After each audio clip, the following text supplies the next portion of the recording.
हाँ, तो आओ, एटम एंड मॉलिक्यूल चैप्टर में हम क्या पढ़ रहे थे? एटम के बारे में पढ़ रहे थे। अब हमारा आज का क्वेश्चन रहेगा आपके सामने, how do atom exist. How do atom exist, atom कैसे एग्जिस्ट करते हैं। तो मैं आज का क्वेश्चन आपके सामने पुट कर रहा हूँ, how do atom exist. How do atom exist. तो देखना भाई, इधर देखो रे, एटम एग्जिस्ट कैसे करता है। पकोडा कात्याम्मा ने, इंडियन फिलोसफर थे पकोडा कात्याम्मा, उन्होंने क्या बताया था? उन्होंने कहा था एटम आर हेल्ड टुगेदर, वो इकट्ठे रहते हैं, कंबाइंड स्टेट में रहना पसंद है उनको। एटम्स को किस स्टेज में रहना पसंद है? कंबाइंड स्टेज में। एटम किस में रहते हैं? कंबाइंड स्टेट में। तो उसी बेस पे हम कहते हैं कि एटम है वो कंबाइंड स्टेट में रहते हैं, और कंबाइंड होके वो एक दूसरे से स्ट्रॉन्ग बॉन्ड के थ्रू, किसी केमिकल अट्रैक्शन के थ्रू वो एक दूसरे से बाइंड होते हैं, और उस केमिकल अट्रैक्शन जिसके थ्रू वो बाइंड होते हैं उसको हम क्या कहते हैं रे? Chemical bond. जिस अट्रैक्शन से, फोर्स ऑफ अट्रैक्शन से वो बाइंड होते हैं उसको हम क्या कहते हैं? केमिकल बॉन्ड कहेंगे। उसको हम क्या कहेंगे? Chemical bond. और एटम्स कंबाइंड होंगे तो ग्रुप ऑफ एटम बनेगा, और ग्रुप ऑफ एटम को हम क्या कहेंगे? मॉलिक्यूल। कंबाइंड होंगे तो एक ग्रुप बनेगा, और उस ग्रुप को हम क्या कहेंगे? मॉलिक्यूल। अब मॉलिक्यूल बनने के भी तरीके दो हो सकते हैं। अगर एक ही तरह के एलिमेंट जुड़ जुड़ के मॉलिक्यूल बने तो उसको मॉलिक्यूल ऑफ एलिमेंट कहेंगे। Molecule of element. When same atom of the same element combined together by a chemical bond is known as molecule of element. और when different type के element के जुड़ने लगे, atom of the different elements combined together to form a compound, molecule of compound। देखो molecule दो प्रकार के हो गए, molecule of element और molecule of compound। तो हम पढ़ने जा रहे हैं atom कैसे एग्जिस्ट करता है, टुगेदर, एक साथ रहना पसंद करता है, ग्रुप में रहना पसंद करता है, और केमिकल बॉन्ड के थ्रू जुड़ता है, किसी न किसी फोर्स ऑफ अट्रैक्शन से जुड़ता है, और उस फोर्स ऑफ अट्रैक्शन को केमिकल बॉन्ड कहते हैं। उस फोर्स ऑफ अट्रैक्शन को क्या कहते हैं? Chemical bond. तो मैं, और केमिकल बॉन्ड बनेगा तो मॉलिक्यूल एक जैसे एलिमेंट से मिलकर बने तो वो मॉलिक्यूल ऑफ एलिमेंट बनेगा, और डिफरेंट टाइप के एलिमेंट्स जुड़ जाएं तो क्या बनेगा? Molecule of compound. तो हम इन्हीं की चर्चाएं कर रहे हैं। तो आइए, एक साइंटिस्ट थे जिसका नाम क्या था? पकोडा कात्याम्मा। ये इंडियन फिलोसफर थे। इन्होंने बताया था एटम है वो कंबाइंड स्टेट में रहता है। किस में रहता है? कंबाइंड स्टेट में। Combined state. और कंबाइंड स्टेट मतलब टुगेदर रहेगा, एक साथ रहेगा, और कंबाइंड स्टेट में रहेगा तो वो किसी न किसी फोर्स ऑफ अट्रैक्शन से जुड़ेगा, किसी न किसी फोर्स ऑफ अट्रैक्शन से जुड़ेगा। और उस फोर्स ऑफ अट्रैक्शन का नाम ही क्या दिया जाता है? फोर्स ऑफ अट्रैक्शन को ही क्या कहते हैं? जिस फोर्स ऑफ अट्रैक्शन से एटम्स आपस में जुड़ते हैं उन्हीं को क्या कहते हैं? Chemical bond. क्या कहते हैं? Chemical bond. उस फोर्स ऑफ अट्रैक्शन का नाम जिससे कि एटम आपस में जुड़ के रहते हैं उसी को केमिकल बॉन्ड के नाम से जाना जाता है। कोई डाउट इसमें? तो मैं लिखने जा रहा हूँ इन्हीं बातों पे कुछ चर्चाएं, इस क्वेश्चन का आंसर लिख रहा हूँ। A molecule is a group of atom. Group of atom, atoms का ग्रुप होता है, group of atoms which are held together by a strong force of attraction. So strong force of attraction के through वो एक दूसरे से bind होते हैं, force of attraction. Such force of attraction is known as, such force of attraction is known as क्या? Chemical bond. और इसी को केमिकल बॉन्ड के नाम से जाना जाता है, केमिकल बॉन्ड। अरे समझ में आया क्या? तो पकोडा कात्याम्मा ने भी यही बताया था, एटम है वो आपस में कंबाइन होकर रहते हैं, कंबाइंड स्टेज में रहते हैं, और कंबाइन होने के लिए उनको किसी न किसी फोर्स ऑफ अट्रैक्शन की जरूरत पड़ती है, और जिस फोर्स ऑफ अट्रैक्शन से वो बाइंड होते हैं उसको हम केमिकल बॉन्ड के नाम से जानते हैं। कोई डाउट यहाँ तक किसी को? अरे समझ में आया? बहुत बढ़िया। तो ओवरऑल मैं कह सकता हूँ कि जो एटम है वो ग्रुप में रहते हैं, और group of atoms is known as molecule. Group of atom को ही क्या कहा जाता है? ग्रुप में रहते हैं। ग्रुप ऑफ एटम को ही हम क्या कहते हैं? एटम्स के ग्रुप को ही क्या कहते हैं? मॉलिक्यूल। क्या कहते हैं? मॉलिक्यूल। क्या कहते हैं? मॉलिक्यूल। अब तक हम एटम टॉपिक पढ़ रहे थे, अब मॉलिक्यूल की तरफ हम आगे बढ़ रहे हैं धीरे धीरे। अब मॉलिक्यूल भी मैंने कहा कि टू टाइप के। अगर मॉलिक्यूल को भी आगे देखें तो ये भी दो तरह का। कैसे कैसे रे? मॉलिक्यूल ऑफ एलिमेंट और molecule of compound. Molecule of element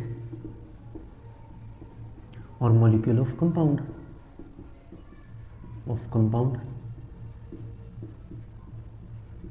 molecule of element और मॉलिक्यूल ऑफ कंपाउंड। अब बात आई मॉलिक्यूल ऑफ एलिमेंट कब होगा, मॉलिक्यूल ऑफ कंपाउंड कब होगा। मॉलिक्यूल तो पता चल गया, एटम आपस में जुड़ जाएं तो वो मॉलिक्यूल होता है, केमिकल फोर्स के थ्रू किसी न किसी फोर्स ऑफ अट्रैक्शन से जुड़ेंगे और उसको हम केमिकल बॉन्ड कहेंगे। अब मॉलिक्यूल ऑफ एलिमेंट का मतलब मैं तुम्हें बताता हूँ, यहाँ लिख रहा हूँ, जब एटम ऑफ सेम एलिमेंट, एक ही एलिमेंट के एटम आपस में जुड़ जाएं तो उसको मॉलिक्यूल ऑफ एलिमेंट कहा जाएगा। और different type of atom of different element जुड़ जाए तो उनको क्या कहेंगे रे, मॉलिक्यूल ऑफ कंपाउंड। अरे समझ में आ रहा है, तो देखिए मैं लिखूंगा the atom of same elements combined और bonded together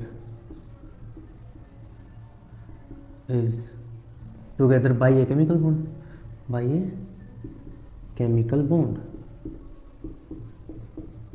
is known as molecule of element। Example के तौर पे अगर मैं बात करूँ एग्जाम्पल की, तो अब तुम देखो एक ही टाइप के जुड़े हूँ, जैसे हाइड्रोजन से जुड़ के H2 बना दिया, क्या हाइड्रोजन मॉलिक्यूल हो गया, ये हाइड्रोजन मॉलिक्यूल हो गया। ऐसे ही O2 की बात करें तो ये ऑक्सीजन मॉलिक्यूल हो गया, ऑक्सीजन मॉलिक्यूल हो गया। अगर हम बात करें O3 की तो ये ओजोन हो गया। अरे समझ में आ रहा है, एक ही टाइप के एटम जुड़ते जा रहे हैं तो इनको कहते हैं मॉलिक्यूल ऑफ एलिमेंट्स। और भी एग्जांपल दे सकते हो तुम, P4 फॉस्फोरस, ये 4 की फॉर्म में 4 एक साथ एग्जिस्ट करते हैं। S8 phosphorus molecule, S8 sulphur molecule. अरे समझ में आ रहा है, F2 fluorine molecule, Cl2 chlorine molecule. ये समझ में आ रहा है तुम्हें, एक ही जैसे एटम, देखो यहाँ 2 हाइड्रोजन ही जुड़े, यहाँ 2 ऑक्सीजन, एक ही जैसे 2 O2, यहाँ तीनों ही ऑक्सीजन है, यहाँ 4 के 4 फॉस्फोरस ही। एक ही एलिमेंट से बने हुए एटम आपस में जुड़ जाएं तो उसको मॉलिक्यूल ऑफ एलिमेंट कहते हैं। अगर अलग अलग टाइप के एलिमेंट जुड़ जाएं तो उसको मॉलिक्यूल ऑफ कंपाउंड कहेंगे। तो इसकी डेफिनेशन लिखेंगे तो क्या लिखेंगे, जल्दी बोलो। The atoms of different element combined or bonded by a chemical bond is known as molecule of compound। जैसे अगर हम बात करें H2O, वाटर की बात करें, वाटर में क्या है, हाइड्रोजन, 2 हाइड्रोजन और 1 ऑक्सीजन आपस में कंबाइंड होते हैं। और मॉलिक्यूल ऑफ कंपाउंड की एक बात है, वो फिक्स रेशियो में कंबाइंड होते हैं। हमेशा किस में कंबाइंड होते हैं, फिक्स रेशियो में कंपाउंड होते हैं। लॉ ऑफ कांस्टेंट प्रोपोर्शन को फॉलो करते हैं। लॉ ऑफ कांस्टेंट प्रोपोर्शन को कंपाउंड बनते वक्त फॉलो किया ही जाएगा। अरे ध्यान रखिए, जैसे अमोनिया, एक फार्मूला था ammonia NH3, ammonia, carbon dioxide CO2, carbon dioxide. तो ऐसे जैसे इसमें 2 हाइड्रोजन 1 ऑक्सीजन, इसमें 1 नाइट्रोजन 3 हाइड्रोजन मिलेंगे, 1 कार्बन 2 ऑक्सीजन मिलेंगे। इनका रेशियो 1:8 हमने पढ़े थे, लॉ ऑफ कांस्टेंट प्रोपोर्शन में 1:8 होता है। इसका क्या होता है, 3:8 होता है। ऐसे ये देखा था ना हमने। वैसे जुड़े डिफरेंट एलिमेंट कंबाइन हो जाए, डिफरेंट एलिमेंट के एटम कंबाइन होंगे तो कंपाउंड बनेगा, और एक ही टाइप के एलिमेंट के एटम कंबाइन होंगे तो मॉलिक्यूल ऑफ एलिमेंट बनेगा। और मॉलिक्यूल ऑफ कंपाउंड, अलग अलग टाइप के एलिमेंट जुड़ जाए तो molecule of compound, same he type के एलिमेंट के एटम जुड़े तो मॉलिक्यूल ऑफ एलिमेंट। कोई डाउट इसमें नहीं है। तो ये हमने समझ लिया है, पूरा का पूरा समझ में आया हमें। अब मैं आगे बढ़ रहा हूँ। एक टॉपिक आता है एटोमिसिटी। क्या टॉपिक आता है, एटोमिसिटी। मैं इसको रफ कर रहा हूँ, ये लिख लेना चाहिए भाई सभी को, अभी लिखें, नोट कर लें। तो मैं इसको रफ कर रहा हूँ। हाउ डू एटम एग्जिस्ट समझ में आ गया ना पूरा का पूरा। अब आगे बढ़ते हैं, इसको रफ करते हैं।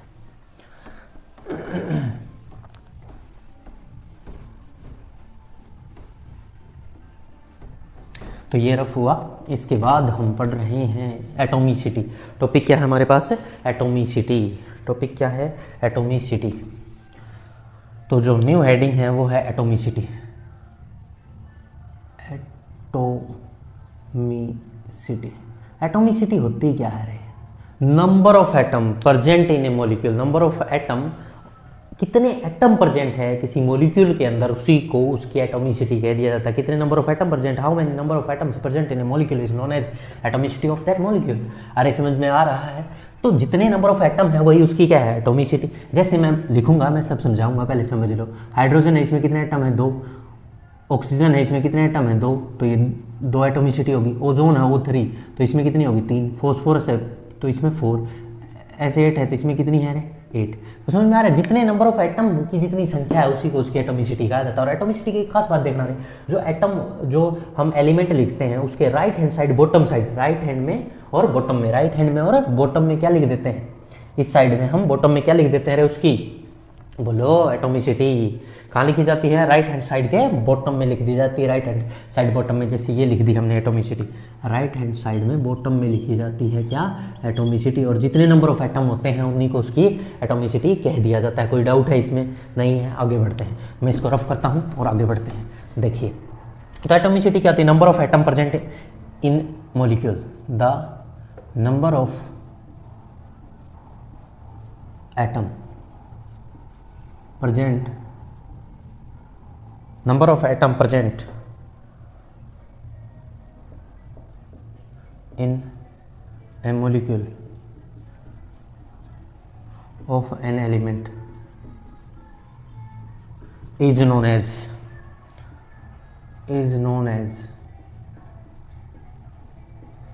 atomicity। अरे समझ में आया?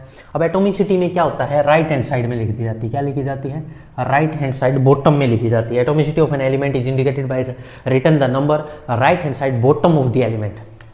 ठीक है, सिंबल जो भी होता है उसके राइट हैंड साइड में लिखी जाती है। तो लिखें एटोमिसिटी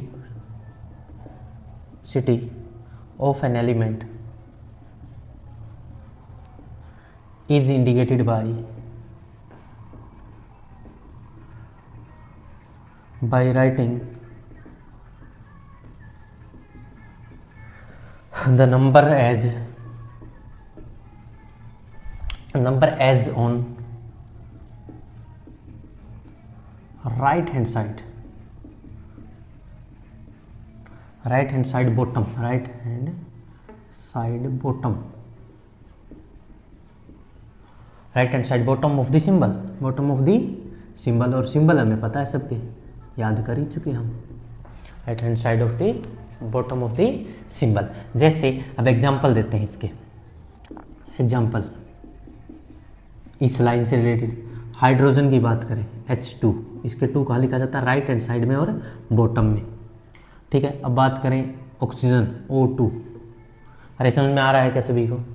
और यहाँ बात करें किसकी, ozone O3, phosphorus P4, sulphur S8। ये सब मॉलिक्यूल हैं, क्योंकि एटम आपस में कंबाइन हुए हैं। इनके नाम नहीं पता हो किसी को तो लिख लें। इसको क्या कहते हैं, हाइड्रोजन का फॉर्मूला क्या था, जो मॉलिक्यूल H2 होता है, ऑक्सीजन, ये क्या होता है, ओजोन, ये फॉस्फोरस मॉलिक्यूल और ये सल्फर मॉलिक्यूल। एटम नहीं, मॉलिक्यूल हैं, क्योंकि एटम आपस में कंबाइन हुए हैं। अरे समझ में आ गया कि ये हाइड्रोजन का है, ये ऑक्सीजन का है, ये ओजोन के लिए, ये फॉस्फोरस और ये सल्फर। अगर हम अब इनकी एटोमिसिटी की बात करें, अब इन्हीं सब की अगर हम एटोमिसिटी की बात करें, जैसे मैं हाइड्रोजन लिख लूँ, मैंने नाम तो उनके लिख ही दिए नीचे। अब ये H2 हाइड्रोजन है, O2 ऑक्सीजन है, O3 ओजोन है, P4 फॉस्फोरस है, S8 सल्फर है। ठीक है भाई, सभी को समझ में आ गया। और कुछ एटम अकेले एग्जिस्ट करते हैं, कुछ एलिमेंट अकेले एग्जिस्ट करते हैं, वो कंबाइंड स्टेट में एग्जिस्ट नहीं करते, पर उनके एटम तो कंबाइन हैं बहुत सारे, पर वो एक ही जैसे हैं। और वो जैसे helium, neon, argon, krypton, xenon, वो भी लिख ही देता हूँ मैं। जैसे हीलियम की बात करें, नियोन की बात करें, ये क्या है, अकेले रहते हैं, ये अलग अलग मतलब ज़्यादा दिखाई नहीं देते, अकेले एटोमिसिटी 1 मानी जाती है। इनकी एटोमिसिटी क्या मानी जाती है, 1। इसके कितने हो गए, 2 जुड़े हैं तो 2, और इसमें कितने एटम जुड़े हैं, 2, इसमें कितने जुड़े हैं, 3, और इसमें कितने जुड़े हैं, 4, इसमें कितने जुड़े हैं, 8, और इसमें एक टाइप के एटम। तो ये सब इनकी एटोमिसिटी है। ये क्या लिखी है मैंने, इनकी एटोमिसिटी, और ये है मॉलिक्यूल, और ये क्या है इनकी एटोमिसिटी। अरे समझ में आ रहा है? अब इस एटोमिसिटी के बेस पे ही एटम के टाइप बनाए गए, mono atomic, di atomic, try atomic, tetra atomic, poly atomic. अब उन्हीं को पढ़ने जा रहे हैं, classification of the molecule on the basis of atomicity, on the basis of atomicity. पहले ये लिख लिया हो, एटोमिसिटी समझ में आ गया, नंबर ऑफ एटम, कितने नंबर ऑफ एटम प्रेजेंट है किसी मॉलिक्यूल में, उसी को उसकी एटोमिसिटी कहा जाता है। राइट हैंड साइड बॉटम में लिख दिया जाता है, और जितने एटम की संख्या काउंट कर लो, जैसे इसमें 2 हैं तो 2 है, इसमें 3 है तो 3 है, 4 है तो 4 है, 8 है तो 8 है, अकेला तो एक ही है। अरे समझ में आ गया, एटम की संख्या काउंट करो, वही उसकी एटोमिसिटी। अरे कोई डाउट नहीं है, आगे बढ़ते हैं, मैं इसको रफ कर रहा हूँ, आगे लिख रहा हूँ, रफ कर दूँ भाई, ये लिख लिया होगा सभी ने एटोमिसिटी। अब हम क्लासिफिकेशन करते हैं on the basis of atomicity. Atomicity के बेस पे क्लासिफिकेशन कैसे होता है देखिए सर, एटोमिसिटी के बेस पे क्लासिफिकेशन तो देखो, लेकिन on the basis of atomicity molecule में be classified as, on the basis of atomicity molecule classification, उनका बंटवारा कैसे किया गया, क्लासिफिकेशन कैसे किया गया देखिए। पहला हम लिख रहे हैं एटोमिसिटी, यहाँ पे लिखूंगा मैं एटोमिसिटी, यहाँ पे क्या लिखूंगा, एटोमिसिटी, ठीक है। यहाँ एटोमिसिटी लिखूंगा मैं किसी भी, name of class, name of class, उसकी कौन सी क्लास है, या नेम ऑफ या नेचर उसकी क्या है, मोनोटॉमिक, डायटोमिक, ट्राइटोमिक, वो लिखूंगा। यहाँ पे मैं एग्जांपल लिखूंगा, क्या लिखूंगा, एग्जांपल। अरे समझ में आया, यहाँ पे एग्जांपल्स की बातें होंगी, देखते रहना। अगर किसी की एटोमिसिटी 1 है, 1 है तो उसको क्या कहेंगे, मोनोटॉमिक या डायटोमिक या ट्राइटोमिक या टेट्राटोमिक। 1 के लिए मोनो वर्ड यूज होता है, क्या होगा, मोनो एटोमिक, यहाँ पे लिखते हैं मोनो एटोमिक, मोनो एटोमिक। अरे समझ में आया, मोनोएटोमिक है। एग्जांपल्स की बात करें, मोनोएटोमिक में पहला एग्जांपल है नोबल गैसेस, जितनी भी नोबल गैस है, नोबल गैसेस अभी तुम्हें नहीं पता हो तो मैं बता देता हूँ। नोबल गैसेस पीरियोडिक टेबल हम पढ़ेंगे 10th में जाके, वो जो पीरियोडिक टेबल होती है उसके अंदर जितने भी एलिमेंट हैं उनमें से ये 5-6 एटम ऐसे हैं, 6 एटम जो मोनोटॉमिक स्टेज में रहते हैं, अकेले ही रहते हैं, उनको मोनोटॉमिक कहा जाता है, अकेले रहें जिनकी एटोमिसिटी 1 हो। और नोबल गैसेस कहते हैं लास्ट में है ने अगर कर 0 रन, है ने अगर कर 0 रन। ये इनकी फुल फॉर्म बता देता हूं मैं तुम्हें, है मतलब हीलियम, हीलियम, नियोन, आर्गन, इसकी है क्रिप्टन, इसको जीनोन और इसको रेडॉन।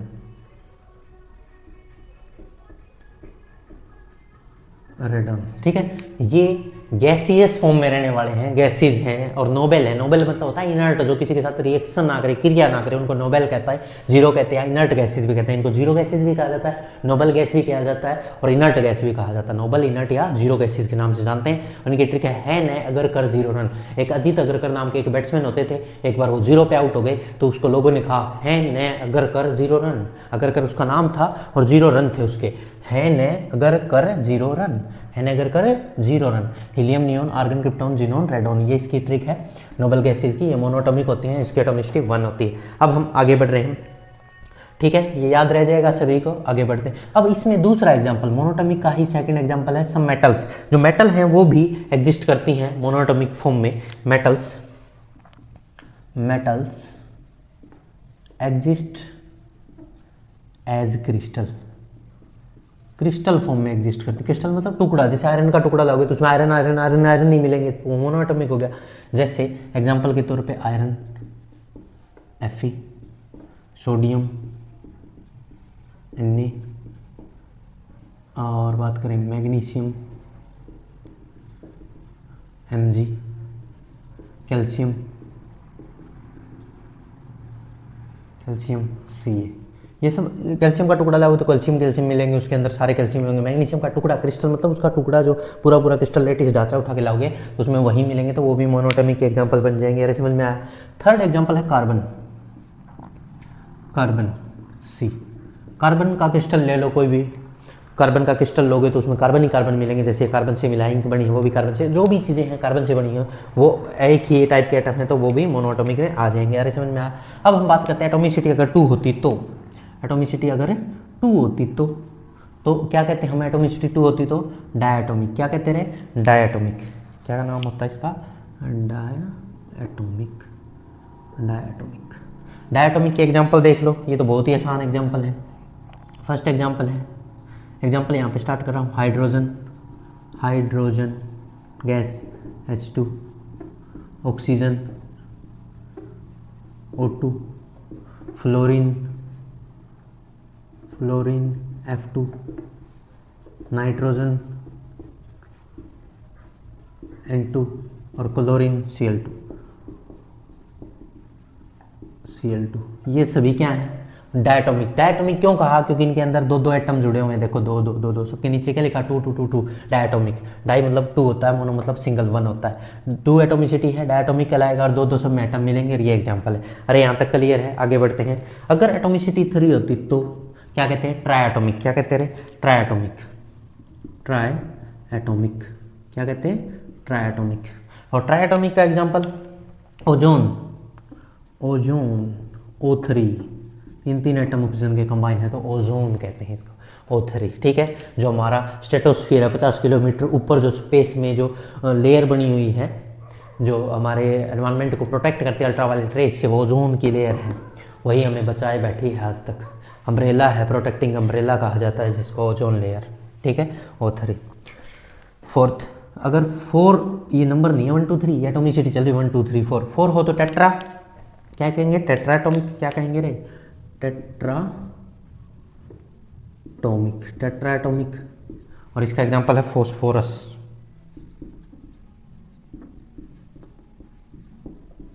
P4। और इस समझ में आया। अब नेक्स्ट है, अगर मोर देन 4 हो, मोर देन 4, 4 से ज़्यादा वैलेंसी हो, ये एटोमिसिटी हो तो उसको पॉली एटोमिक कहेंगे। क्या कहेंगे, पॉली मतलब मेनी होता है, पॉली एटोमिक। मोनो मतलब होता है सिंगल, डाई मतलब 2, ट्राई मतलब 3, टेट्रा मतलब 4, पॉली मतलब मैनी, बहुत सारे एटम जुड़े हों। जैसे एग्जांपल है सल्फर, एसिड। अरे समझ में आया। तो ये सारा चार्ट तैयार कर लिया जाए, माइंड में सेट कर लिया जाए इसको बिल्कुल, और दिमाग में बैठा ले। मोनोटॉमिक क्या होता है, जब सिंगल एटम हो, helium neon argon krypton xenon radon. और जब डायटोमिक, जब दो दो एटम आपस में कंबाइन हो गए हो एक जैसे। ट्राइएटोमिक जब 3 3 एटोमिसिटी हो। टेट्राटोमिक जब 4 4 हो। और पॉलीएटोमिक 4 से ज़्यादा हो। अरे समझ में आ रहा है, बहुत बढ़िया, इसको नोट करें जल्दी से। अब मैं इसको रफ कर रहा हूँ, आगे बढ़ते हैं। यहाँ तक कोई डाउट है तो बोल दो भाई, सही समझ में आ रहा है, बहुत बढ़िया। आगे बढ़ते हैं, लिख लिया सभी ने, रफ करूँ।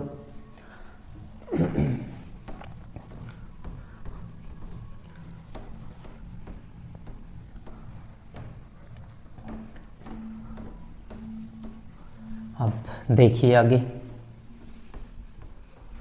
अब हमने ये बातें करी, मॉलिक्यूल ऑफ एलिमेंट थे। अब मॉलिक्यूल ऑफ कंपाउंड भी तो था, कंपाउंड में अलग अलग टाइप के एटम जोड़ेंगे तो उनकी भी एक टेबल तैयार कर लेंगे हम थोड़ी सी देर में।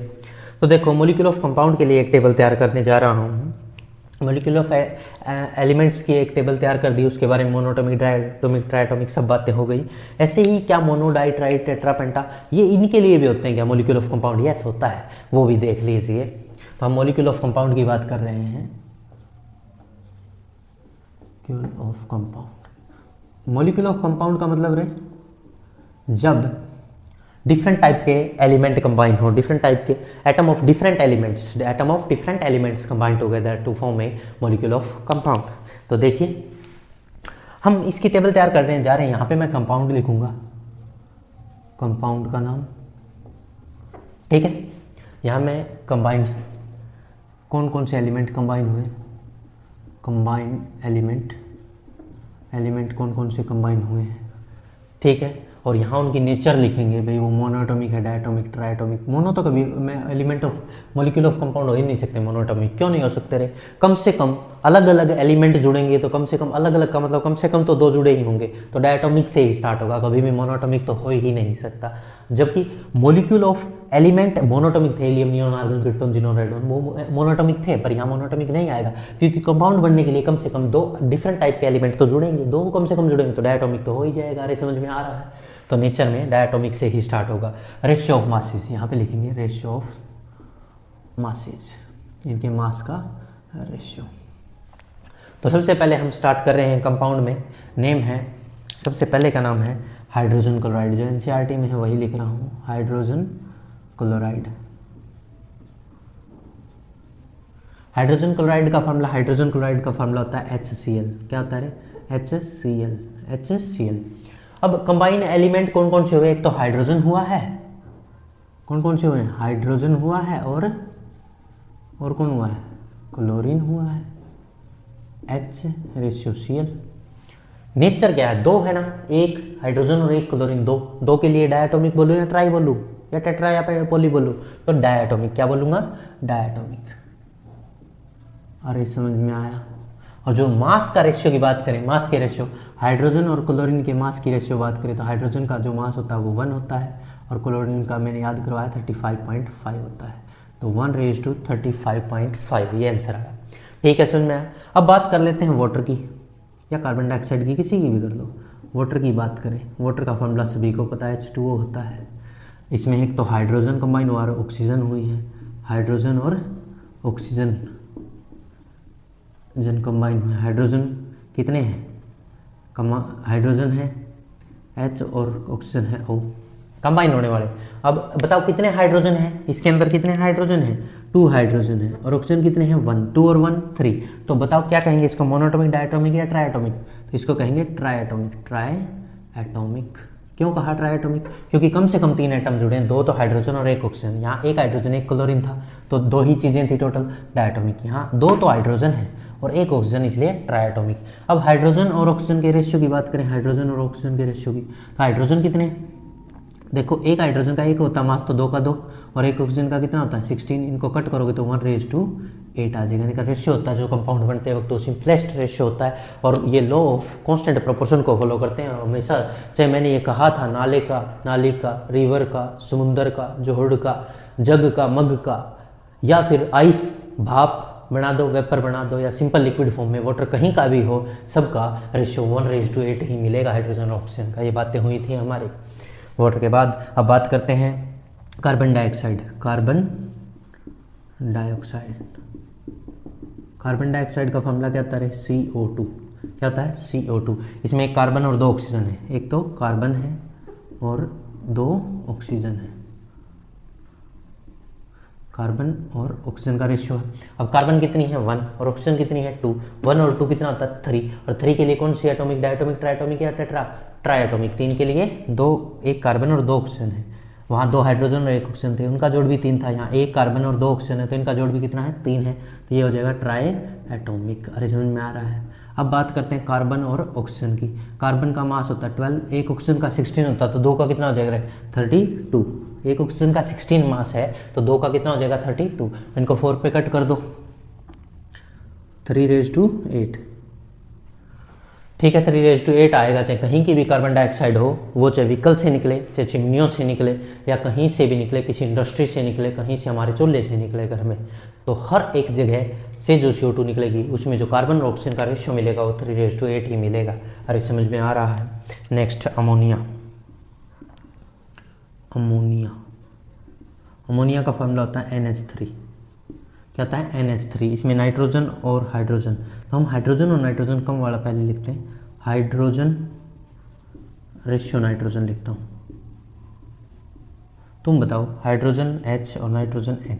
ठीक है, हाइड्रोजन कितने हाइड्रोजन है? 3 और 1 नाइट्रोजन, टोटल कितने होंगे? 3 और 1 4। 4 के लिए क्या यूज होगा? रे टेट्रा एटॉमिक। अरे समझ में आया? अब हाइड्रोजन रेशियो नाइट्रोजन लेना। हाइड्रोजन कितने हैं? एक हाइड्रोजन का 1 मास होता है तो 3 का 3 हो जाएगा, और 1 नाइट्रोजन का कितना होता है? 14 होता है। तो यही रेशियो रह जाएगा, कट ही नहीं हो रहा। अरे समझ में आया? तो इस तरह से हमने मॉलिक्यूल ऑफ कंपाउंड्स देखे, उसमें डिफरेंट एलिमेंट के एटम आपस में कंबाइन होते हैं और क्या बनाते हैं? कंपाउंड बनाते हैं। अरे समझ में आया? तो ये टेबल सभी को समझ में आ गई हो तो मैं इसको रफ करके आगे बढ़ूँ। अब हम बात करेंगे मोलिकुलर मास की। किसकी बात करेंगे? Molecular mass. मोलिक्यूल का मास, मोलिकुलर मास। मॉलिक्यूल, एटम का मास क्या था, एटॉमिक मास। किसी भी अकेले एटम का मास को हम एटॉमिक मास कहते हैं, और जब एटम कंबाइन होकर मॉलिक्यूल बना लेते हैं, मॉलिक्यूल ऑफ एलिमेंट भी हो सकता है, मॉलिक्यूल ऑफ कंपाउंड, उनके मास को हम क्या कहेंगे, मॉलिक्यूलर मास। और मॉलिक्यूलर मास को अगर डिफाइन करें तो उसके लिए तो हमें यही कहना पड़ेगा कि वो जो मॉलिक्यूल है वो कितना हैवियर है कार्बन के 1/12 part of the carbon 12, 1/12 part of the carbon 12 से कितना हैवियर है, वही उसका क्या होगा, मॉलिक्यूल का मॉलिक्यूलर मास होगा। यही बात कही थी हमने, कार्बन 12 के 12th पार्ट से कितना हैवियर है, वही उसका एटॉमिक मास यूनिट था। अब मॉलिक्यूल है तो मॉलिक्यूलर मास यूनिट हो जाएगा, मॉलिक्यूलर मास कहेंगे। अरे समझ में आया? तो अब हम नेक्स्ट हेडिंग डालेंगे मॉलिक्यूलर मास। ये रफ कर रहा हूँ, लिख लिया होगा सभी ने। आगे बढ़ते हैं।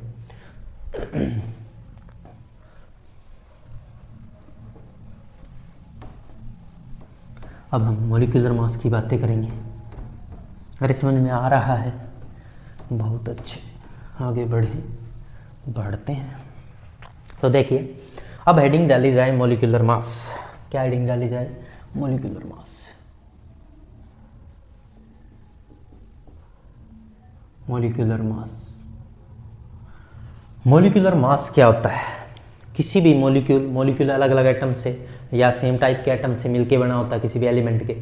तो किसी भी एलिमेंट के सेम टाइप के एलिमेंट मिलके बनेगा तो मॉलिक्यूल ऑफ एलिमेंट हो जाएगा, और डिफरेंट टाइप के एलिमेंट्स से कंबाइन होकर जुड़े के बने तो वो मॉलिक्यूल ऑफ कंपाउंड हो जाएगा। या तो वो मॉलिक्यूल ऑफ कंपाउंड होगा या मॉलिक्यूल ऑफ एलिमेंट होगा, जो भी है मॉलिक्यूल है। और मॉलिक्यूल के मास को हम मॉलिक्यूलर मास कहेंगे। और वो कार्बन के 12th पार्ट, कार्बन 12 के 1/12 पार्ट से कितना हैवियर होगा, वही उसका मॉलिक्यूलर मास होगा। अब हम ये लिखने जा रहे हैं जो बातें मैं बोल रहा हूँ। Molecular mass of a substance represent, molecular mass of substance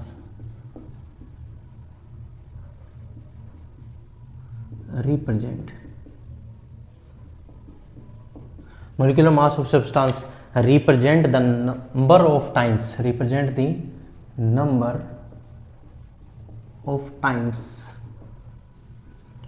times heavier, number of times the molecule, number of times the molecule heavier, number of times the molecule of the substance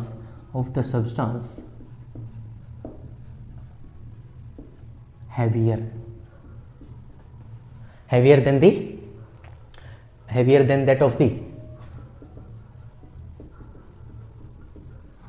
1/12 part of carbon 12। मतलब क्या कह गया कवि क्या कहना चाहता है? देखिए, molecular mass of substance represent the number of times, कितने गुना ज़्यादा वो मॉलिक्यूल ऑफ सब्सटेंस हैवियर है देन दैट ऑफ कार्बन 12 के 12th पार्ट से। कार्बन 12 के पार्ट को 1 AMU कहा था, याद है? कार्बन 12, देखो मैंने ये कहा था 1/12 मास ऑफ कार्बन 12 को ही 1 AMU कहा था। अब 1 AMU के कंपैरिजन में वो कितना गुना हैवी है, वही उसका मॉलिक्यूल है। तो मॉलिक्यूलर मास, और एटम था तो एटॉमिक मास था। अरे समझ में आ रहा है? तो देखिए, अब हम इसकी बातें करते हैं। तो अब नेक्स्ट जो बात है, ये तो डेफिनेशन होगी, क्लियर मॉलिक्यूलर मास होता है वो क्या होता है। अब बात करते हैं calculation of molecular mass.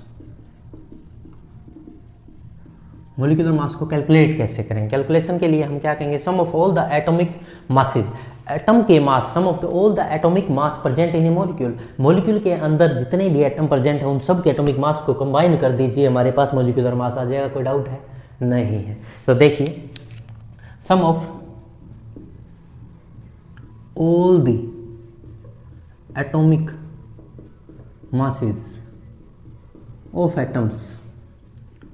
atoms present in a molecule। जोड़ दो बस, जितने भी एटम हैं उनके सबके एटॉमिक मास को जोड़ दो, वही क्या होगा, उसका मॉलिक्यूलर मास होगा। तो अब हमारे सामने कुछ एग्जांपल्स आएंगे, वो एग्जांपल देख लेते हैं। जैसे हमें सबसे पहले किसी ने कहा, आप H2O की बात कर रहे थे, वाटर कहते हैं उसको, बार बार आप क्या कह रहे हो, वाटर। इसके कंबाइन करके दिखाओ। हम कहेंगे इसमें 2 हाइड्रोजन हैं प्लस में 1 ऑक्सीजन है। बोले हाँ, 2 हाइड्रोजन है तो 2 इंटू हाइड्रोजन का एक का एक ही होता है, प्लस में 1 में ऑक्सीजन का कितना होता है 16। तो इनको जोड़ोगे तो कितना होगा 2 + 16 कितना हो गया रे 18। और एटॉमिक मास यूनिट को यू से लिखते थे लास्ट में, एटॉमिक मास यूनिट क्यों। अरे समझ में आया। 2 हाइड्रोजन है, 1 ऑक्सीजन है, एक हाइड्रोजन का 1 होता है तो 2 का 2 हो जाएगा, और एक ही ऑक्सीजन है 16 होता है, तो इनको जोड़ोगे ये आ जाएगा। अब बात करते हैं दूसरा example, CO2 carbon dioxide. CO2 क्या थी रे, कार्बन डाइऑक्साइड। कार्बन डाइऑक्साइड में अब तुमसे पूछे CO2 में कैसे निकालोगे, तो तुम कह देना एक कार्बन एटम है प्लस में 2 ऑक्सीजन एटम है, 2 ऑक्सीजन एटम, ये 20 नहीं है, 2 ऑक्सीजन एटम, एक कार्बन एटम। एक कार्बन का मास कितना होता है, 12। ये मैंने याद करवा दी है तुम्हें सभी को, 30 तक एटॉमिक मास एटॉमिक नंबर सब याद करवाए थे। प्लस में 2 इंटू में एक ऑक्सीजन का 16 होता है, तो 12 प्लस 32 कितना हो गया, 44 एटॉमिक मास यूनिट। ये यू लिखना सा लास्ट में, या AMU भी लिख सकते हो, या शॉर्ट में ये म्यू लिख देते हैं, म्यू कहते हैं इसको। अरे समझ में आया। अगर हम और किसी की बात करें, जैसे अमोनिया की बात करें, ammonia NH3 ammonia, NH3 ammonia, ammonia. तो अमोनिया का कैसे निकालोगे रे, एक नाइट्रोजन है प्लस में 3 हाइड्रोजन है, तो एक नाइट्रोजन का कितना होता है 14, और 3 हाइड्रोजन का एक होता है, 3 से मल्टीप्लाई कर दो, 14 प्लस 3 कितना हो जाएगा रे, 17 आंसर आ जाएगा, 17 एटॉमिक मास यूनिट म्यू। अरे कोई डाउट है, नहीं है तो आगे बढ़ो। जैसे अब हमसे पूछ ले कोई H2SO4 का, H2SO4 का निकाल के दिखाओ, इसको सल्फ्यूरिक एसिड कहते हैं, सल्फ्यूरिक एसिड कहते हैं H2SO4। अब इसमें 2 हाइड्रोजन है प्लस 1 सल्फर है प्लस 4 ऑक्सीजन है, इनको ऐड कर दो, 2 इंटू 1 हाइड्रोजन का प्लस 1 सल्फर का, 1 इंटू 1 सल्फर का 32 मैंने याद कराया, 4 ऑक्सीजन का 1 का 16 होता है, उससे मल्टीप्लाई कर दो।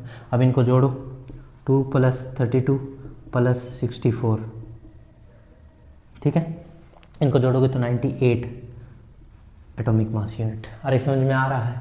तो हम एक क्वेश्चन कर लेते हैं, बहुत सारे कंपाउंड्स के, बहुत सारे मोलिकुलर कंपाउंड्स के हम क्या निकालते हैं, मोलिकुलर मास निकालते हैं। बहुत सारे मोलिक्यूल्स के क्या निकालेंगे, मोलिकुलर मास। तो एक क्वेश्चन ही कर लेते हैं, पहले ये नोट कर लो, फिर मैं वो क्वेश्चन लिख देता हूँ। देखिए ये नोट कर लिया भाई सभी ने, तो आगे बढ़ते हैं। Calculate the molecular mass of the following, देखा यहाँ तक, आगे बढ़ें, देखो तो आगे समझ में आ रहा है सभी को, बहुत अच्छे। अब आगे बढ़ते हैं। देखो हम कह रहे हैं calculate the molecular mass of the following, mass of following. मैं बहुत सारे दे देता हूँ तुम्हें, उनके मोलिकुलर मास कैलकुलेट कीजिए। फर्स्ट नंबर पे H2O, मैं फार्मूले लिख के दे रहा हूँ, वाटर कहते हैं। Second number CO2, third HCl, fourth ammonia NH3, fifth carbon monoxide, sixth. इनके नाम याद नहीं रखने तुम्हें, तो क्या करना है, क्वेश्चन सोल्व करके दिखाना, ठीक। H2SO4, seventh S3PO4, eighth S2S, 9 H2CO3, 10th HNO3, ठीक है। इनके निकाल के दिखाओ, सभी के क्या कैलकुलेट करके दिखाओ रे मेरे को, क्या कैलकुलेट करके दिखाओगे, मोलिकुलर मास कैसे निकालेंगे, देखते चलो, मैं बताता हूँ, सभी के सॉल्व करने सिखाता हूँ आपको। जैसे इसमें कितने हाइड्रोजन है, 2 हाइड्रोजन है, 2 हाइड्रोजन प्लस 1 ऑक्सीजन, ठीक है। अब 2 हाइड्रोजन का कितना लिखोगे, 2 इंटू 1 प्लस 1 ऑक्सीजन का 16। अब इनको सम कर दो, आंसर आ जाएगा 2 प्लस 16, 2 प्लस 16, और ये कितना आ गया 32। अरे समझ में आया, सही है। नेक्स्ट कार्बन डाइऑक्साइड, एक कार्बन है प्लस 2 ऑक्सीजन है, तो एक कार्बन का कितना होता है 12, एक कार्बन का 12 प्लस 2 इंटू एक ऑक्सीजन है, 2 इंटू ऑक्सीजन का कितना होता है 16, ये कितना हो गया 12 प्लस 32, इनको जोड़ोगे तो कितना हो जाएगा 4, ये अभी भी निकाले थे, उनके पीछे क्या लिखोगे, यू, म्यू, ये एटॉमिक मास यूनिट होता है, ठीक है। अब HCl का निकालना है तो एक H है और एक ही Cl है, ठीक है, एक H है और एक ही Cl है। तो देखना H के लिए 1 इंटू में 1, हाइड्रोजन का 1 नहीं होता, प्लस में 1 इंटू 35.5। अब इनको सम करो, क्या आ गया, 1 प्लस 35.5 तो 36.5 म्यू। अरे समझ में आया। नेक्स्ट अमोनिया के लिए क्या करोगे, एक नाइट्रोजन प्लस 3 हाइड्रोजन, तो 1 नाइट्रोजन का कितना होता है 14, प्लस में 3 हाइड्रोजन का 3 हो जाएगा, क्योंकि एक हाइड्रोजन का 1 है तो 3 का 3 गुणा में 1 हो जाएगा, 3 × 1 तो 14 प्लस 3 कितना हो जाएगा, अरे 17 atomic mass unit. Next carbon का एक कार्बन है, प्लस में एक ही ऑक्सीजन है, तो 1 इंटू में एक कार्बन का 12 मास होता है और एक ऑक्सीजन का 16, इनको जोड़ दो कितना हो गया, 16 और 12 बोलो 28 एटॉमिक मास यूनिट। ऐसा ही है। नेक्स्ट अब इसमें 2 हाइड्रोजन है, 1 सल्फर है, प्लस 4 ऑक्सीजन है, ठीक है। अब देखना 2 हाइड्रोजन तो एक हाइड्रोजन का 1 तो 2 का 2, प्लस में एक सल्फर 1 इंटू में 32, प्लस में 4 इंटू में ऑक्सीजन का कितना आता है 16, इनको सम करो 2 प्लस 32 प्लस 64, 16 4 जो 64, इनको जोड़ोगे तो 98 एटॉमिक मास यूनिट, ठीक है, म्यू। अब 3 हाइड्रोजन है H3PO4 में, एक फॉस्फोरस है प्लस 4 ऑक्सीजन है, इनको 3 हाइड्रोजन तो एक हाइड्रोजन का 1 तो 3 इंटू 1 प्लस फॉस्फोरस का कितना आता है 31 प्लस 4 इंटू में 16। अब इनको करो 3 प्लस 31 प्लस 64, इनका सम भी 98 म्यू। अरे सही है। अब आगे बढ़ते हैं। H2S 2 हाइड्रोजन है प्लस 1 सल्फर है, तो 1 हाइड्रोजन का 1 2 इंटू 1 प्लस 1 इंटू सल्फर का 32 होता है अभी मास, तो 32 प्लस 2 2 प्लस 32 कितना हो जाएगा रे, 2 प्लस 32 कितना हो जाएगा 34, और लास्ट में mu. H2CO3 2 hydrogen plus 1 carbon plus 3 oxygen, इनको सम करो 2 हाइड्रोजन का 2 इंटू 1 प्लस 1 इंटू 12 एक कार्बन का 3 इंटू 1 इंटू 12 3 इंटू 16, और इनको सम करो 2 प्लस 12 प्लस 48, ये कितना हो गया, सम करो रे 62, कितना हो गया 62 एटॉमिक मास यूनिट। और ये लास्ट क्वेश्चन करके दिखाओ। एक हाइड्रोजन है प्लस एक नाइट्रोजन है प्लस 3 ऑक्सीजन है, एक hydrogen 1 into 1 plus 1 into nitrogen का कितना 14 प्लस 3 ऑक्सीजन है तो 3 इंटू 16, सम करो इनका 1 प्लस 14 प्लस 48, तो ये कितना हो गया रे 63 एटॉमिक मास यूनिट। अरे समझ में आ रहा है सभी को। तो इस तरह से हम molecular mass of the following questions के निकाल सकते हैं, और भी बहुत सारे क्वेश्चन हो सकते हैं। तो मैंने 10 एग्जांपल दिए, और कितने ही लिख सकता लिखने वाला, कितने क्वेश्चन पूछे जा सकते हैं, पर तरीका यही रहेगा। आपने सीख लिया है, क्योंकि मैंने पहले लेक्चर में ही क्या करवा दिया था, एटॉमिक मास यूनिट याद करवा दिए थे सभी के एटम के मास। अब उन एटम के मास को ही आपस में कंबाइन कर लेते हैं तो क्या बन जाता है मोलिकुलर मास। पहले वो याद करें 30 तक, एटॉमिक नंबर और एटॉमिक मास पहले आपको याद करने पड़ेंगे, नहीं तो ये क्वेश्चन कैसे करोगे आप। अरे समझ रहे हो, तो वो तभी होंगे जब आप उनको याद करोगे तभी कर पाओगे। अरे समझ में आ रहा है, करो तो ये लिखो। इसके बाद एक टॉपिक और कर लेते हैं छोटा सा, formula mass unit. Formula mass unit, ये मोलिकुलर मास था, अब फॉर्मूला मास की और बात कर लेते हैं। लिखा यहाँ तक भाई सभी ने नोट किया, आगे बढ़ते हैं। रफ कर दूँ,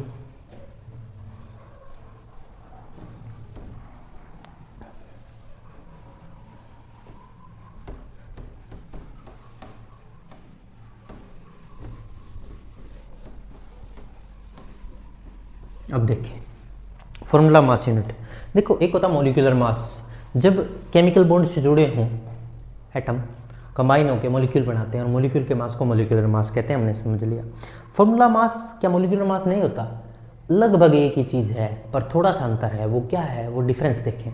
formula mass only valid for ionic compounds, ionic compound जो आयन्स में प्लस और माइनस में टूटेंगे, प्लस और माइनस में टूटेंगे, जो कटायन और अनायन में टूटेंगे। हम यह अब हम नेक्स्ट लेक्चर जो करने वाले हैं वो आयनिक कंपाउंड्स पे करने वाले हैं। आयन क्या होते हैं, कटायन क्या होता है, अनायन क्या होता है, कैसे समझा जाए, कैसे मॉलिक्यूलर फॉर्मूले बनते हैं, समझेंगे। उससे पहले मैं तुम्हें बता रहा हूँ फॉर्मूला मास यूनिट क्या होता है।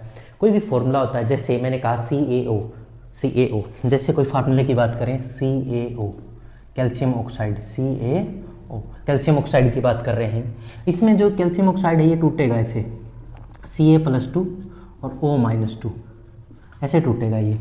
तो ये टूट रहा है आयंस में, और ये प्लस है तो कटायन और माइनस है तो अनायन कहते हैं। और जो आयनिक कंपाउंड होते हैं आयंस में टूटे उनके लिए मोलिकुलर मास नहीं कहते, क्या कहते हैं, फॉर्मूला मास, क्योंकि वो एक फॉर्मूला है, CaO एक फॉर्मूला है। ऐसे ये NaCl की बात करें, NaCl ये भी एक फॉर्मूला है सॉल्ट का, Na+ और Cl-। अरे समझ में आया। तो ये आयंस में कटायन और अनायन में टूट रहे हैं, और आयनिक कंपाउंड्स के लिए फॉर्मूला मास होता है, और जो फॉर्मूला होता है उसका जो मास हो उसको फॉर्मूला मास यूनिट कहते हैं, फॉर्मूला मास यूनिट कहते हैं। और वो just similar to the atomic mass की तरह, जो मॉलिक्यूलर मास ऐसे ही निकलता है, कोई अलग चीज़ नहीं है। बस ये वैलिड है फॉर्मूला मास यूनिट किसके लिए, आयनिक कंपाउंड्स के लिए। किसके लिए, आयनिक जो ऐसे आयंस में टूटे उनके लिए वैलिड है। इतना ही डिफरेंस है और कोई बड़ी चीज़ डिफरेंस नहीं, बहुत बड़ा सा। ठीक है, अरे समझ में आया। तो हम एडिंग डालते हैं, ये एक बार मैं समझा दिया। अब लिख लें फॉर्मूला मास यूनिट। क्या लिखेंगे, फॉर्मूला मास यूनिट।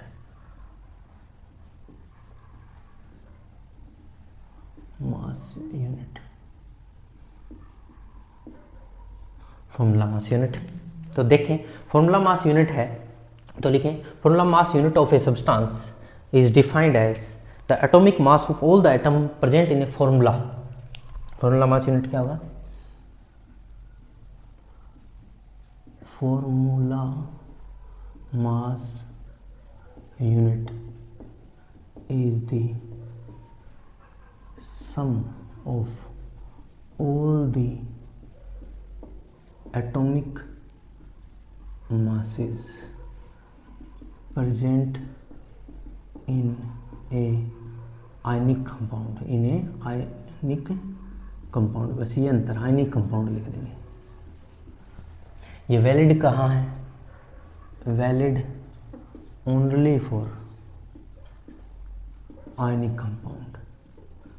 ये टर्म जो ये शब्द है ये आयनिक कंपाउंड के लिए ही वैलिड है। अरे समझ में आया। एग्जाम्पल बता देते हैं। एग्जाम्पल अभी तो बताया मैंने, CaO कैल्शियम ऑक्साइड, इसको क्या कहते हैं, कैल्शियम ऑक्साइड। अब ये कैल्शियम ऑक्साइड कैसे टूटता है, देखो Ca+ और O-2 में टूटता है। ठीक है, अब कैल्शियम, इसका अगर मास की बात करें हम तो इसमें कितने कैल्शियम है, 1 कैल्शियम है, प्लस में 1 ही ऑक्सीजन है। और एक कैल्शियम का तो हमने याद कर रखा कितना था, 40, प्लस में 1 ऑक्सीजन का कितना था, 1 ऑक्सीजन का कितना था रे, 16 निकलता तो मोलिक्यूलर मास की तरह। 40 + 16 कितना हो जाएगा, 56 यूनिफाइड मास म्यू। ऐसे हम NaCl की बात करें, NaCl ये क्या होता है, सोडियम क्लोराइड, सोडियम क्लोराइड। तो सोडियम क्लोराइड के लिए भी देख लो ये कैसे टूटेगा रे, Na+ और Cl- कैसे टूटेगा, Na+ और Cl- में Na+ और Cl-।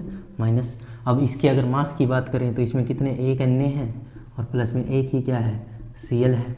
अब बताओ Na का मास कितना होता है 23, प्लस में इसका कितना होता है 35.5, इनको सम करेंगे तो 58.5 एटॉमिक मास यूनिट। अरे समझ में आ रहा है। ऐसे कैल्शियम क्लोराइड की बात कर लेते हैं, चलो CaCl2 calcium chloride, calcium chloride क्या है, कैल्शियम क्लोराइड। ये कैसे टूटेगा बताओ, Ca+2 और ये Cl-1 पर कितने Cl हैं, 2। अरे समझ में आ गया, आगे लिखते हैं 2। तो देखना अगर इसकी मास की बात करें तो कैल्शियम कितना है, एक कैल्शियम प्लस में 2 क्लोरीन। एक कैल्शियम का कितना होता है 20, प्लस में 2 क्लोरीन का 35.5। अब इनको जोड़ोगे तो 35.5 और इनको सम करोगे तो कितना आ जाएगा रे, 71, प्लस में ये 20, इनको जोड़ोगे तो 91 एटॉमिक मास यूनिट। इस तरह से हमने फॉर्मूला मास यूनिट को भी कंप्लीट कर लिया। अब आगे बढ़ते हैं, जल्दी लिखो इसको। हमने अभी फॉर्मूला मास यूनिट पे ये क्वेश्चन किया, ये क्वेश्चन की है, जैसे formula mass unit only valid for ionic compound के लिए वैलिड है, आयनिक के बगैर वैलिड नहीं। आयनिक कंपाउंड थे इनके हमने मोलिकुलर मास की तरह ही क्या निकाले हैं, same as formula mass unit. Calcium और ये लास्ट वाले में यहाँ 40 आएगा भाई, 20 की जगह क्या आएगा 40, और ये 40 कर दो क्योंकि कैल्शियम का मास 40 होता है और इनको जोड़ोगे तो 101। ठीक है, अब हम कुछ क्वेश्चन कर लेते हैं इन्हीं दोनों पे, जैसे फार्मूला मास यूनिट और मोलिकुलर मास पे, दोनों पे ही कुछ क्वेश्चन कर लेते हैं। चलिए इसको साफ कर देते हैं और आगे क्वेश्चन करते हैं। ये देखो कुछ क्वेश्चन देखो इसी पे बेस्ड किस टाइप के न्यूमेरिकल हैं। देखिए सबसे पहला न्यूमेरिकल आता है आपके सामने, कैलकुलेट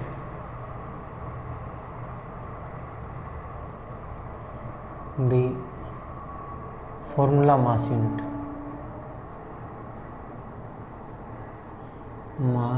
यूनिट ऑफ फॉलोइंग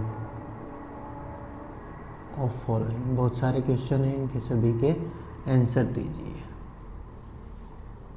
ठीक है, जैसे मैं तुम्हें दे देता हूँ कुछ क्वेश्चन। नंबर 1 देते हैं तुम्हें, ZnO का निकालो। सेकंड Na2O का निकालो। थर्ड K2CO3 का निकालो। फोर्थ CaCl2 का निकालो। फिफ्थ NaCl का, और सिक्स्थ CaO का। ऐसे और भी दे सकते हैं बहुत सारे, पर इनका निकालो, एनसीईआरटी बेस्ड क्वेश्चन है। तो देखो हमारे पास इस फॉर्मूले को अगर तोड़ा जाए तो जिंक और ऑक्सीजन, एक जिंक है इसमें और एक ही क्या है ऑक्सीजन है। और आयनिक कंपाउंड Zn+2 और O-2, मैं आयन से नहीं लिख रहा अभी फ़िलहाल, मैं इनको डायरेक्ट समझा रहा हूँ। एक ऑक्सीजन है और एक ही जिंक है, एक ऑक्सीजन। तो देखना एक जिंक का मोलिकुलर मास तुम्हें याद है, मैंने टेबल याद करवाई थी। वैसे उसमें 64 लिखा था मैंने उस टेबल में, बट एग्जैक्ट होता है 65। ठीक है, 65 होता है, शायद 65 ही लिखा हो। 65 + 16, इनको ऐड करो रे, 81 में आ गया क्या, देख लो, ऐड कर लो ढंग से। अब आगे 2 सोडियम Na2 में 2 सोडियम Na+ लिखना चाहिए। मैं आयन से नहीं लिख रहा प्लस माइनस, मैं डायरेक्ट तुम्हें आंसर निकालने सिखा रहा हूँ। +1 ऑक्सीजन है तो क्या आ जाएगा, एक सोडियम का कितना होता है 23, तो 2 × 23 है, 2 × 23, प्लस एक ऑक्सीजन है, एक ऑक्सीजन का कितना होता है 16, तो 23 × 2 46 + 16 ऐड कर दो रे, कितना हो गया, ठीक है 62 हो गया। कितना हो गया 62। अब देखना इसमें कितना है, 2 पोटेशियम है, 1 कार्बन है और 3 ऑक्सीजन है। यही है, 2 potassium 1 carbon 3 oxygen. 2 potassium, 1 potassium का बताओ कितना होता है, 38 होता है क्या पोटेशियम का, बोलो या 39 होता है या 40 होता है, 39। तो 1 का 39 है, ये गिवन है तुम्हें, मान लो। 1 कार्बन का कितना होता है 12, प्लस में 3 ऑक्सीजन का 16 से मल्टीप्लाई कर दो। अब इनको ऐड करो, 78 हो गया, प्लस 12 हो गया, प्लस 48 48। अब इनको जोड़ो,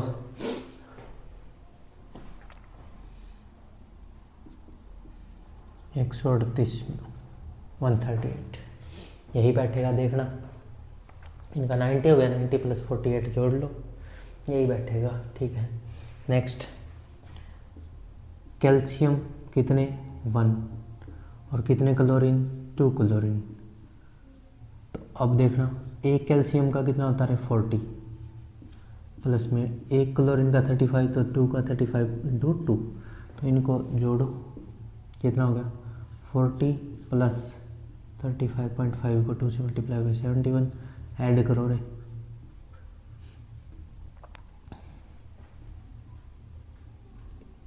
ये आ गया ठीक है।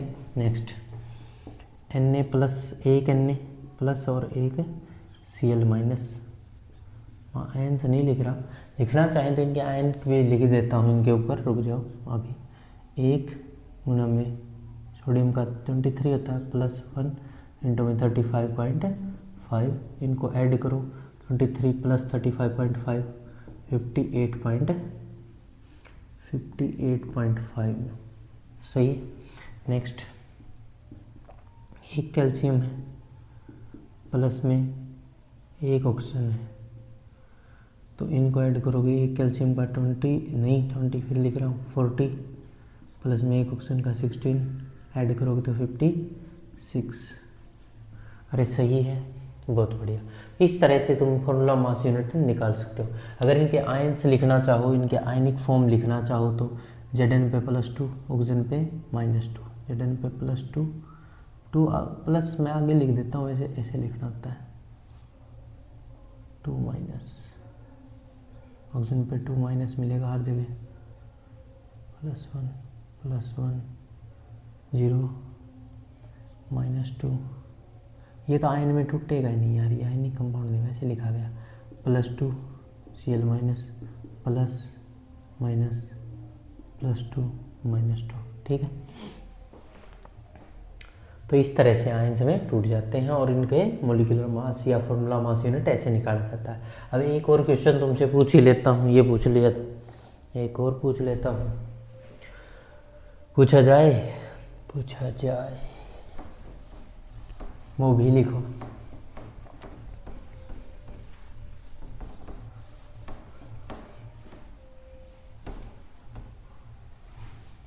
देखो एक और बताओ, लिखो calculate molecular mass of following. वैसे पहले भी हो चुका क्वेश्चन, पर एनसीईआरटी बेस्ड करवा रहा हूँ ये क्वेश्चन, ठीक है। एनसीईआरटी बेस्ड जो क्वेश्चन है, H2 का बताओ B, O2 का बताओ C, Cl2 का बताओ D, N2 का बताओ N2 nitrogen, E, F,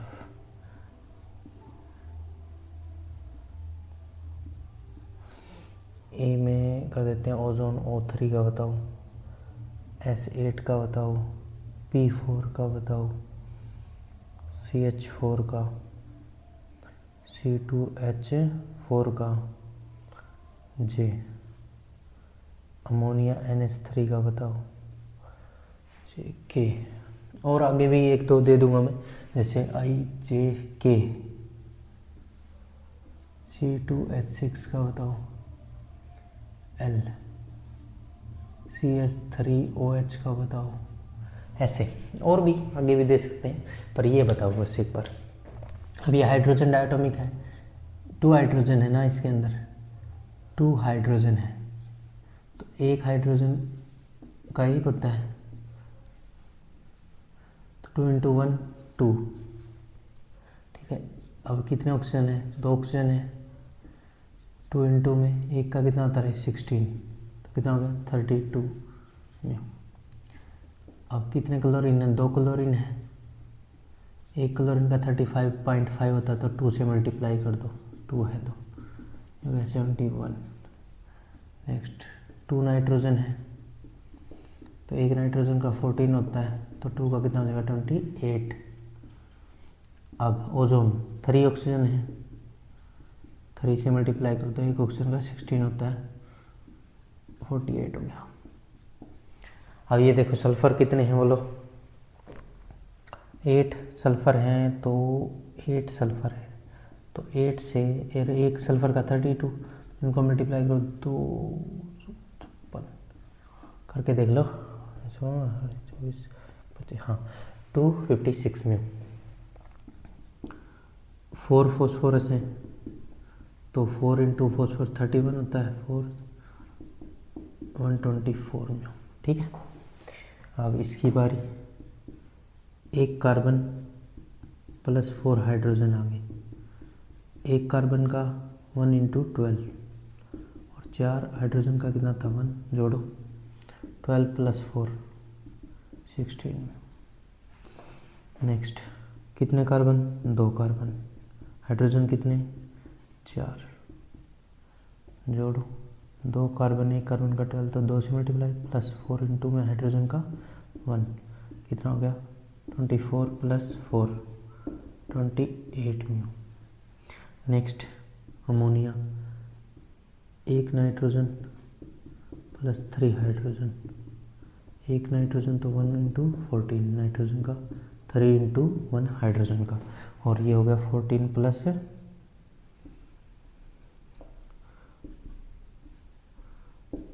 14 plus क्या हो गया रे 3, ये आ गया 17 म्यू। यहाँ तक कोई डाउट किसी को नहीं। नेक्स्ट ये 2 और देख लो, इसमें कितने 2 carbon plus 6 hydrogen, 2 carbon 12 plus 6 into 1, कितना हो गया 24 + 6 कितना आ गया 30 म्यू।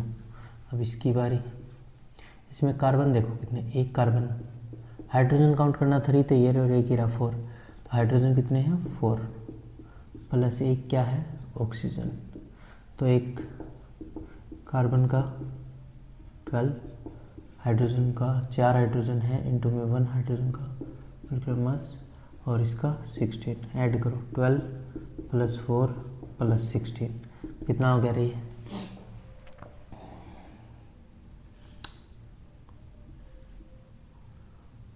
32। अरे सही है। यहाँ तक कोई डाउट है किसी को नहीं है, तो इस तरह से मोलिकुलर मास और एटॉमिक मास यूनिट कंप्लीट होता है। ठीक है, लिखे इसको।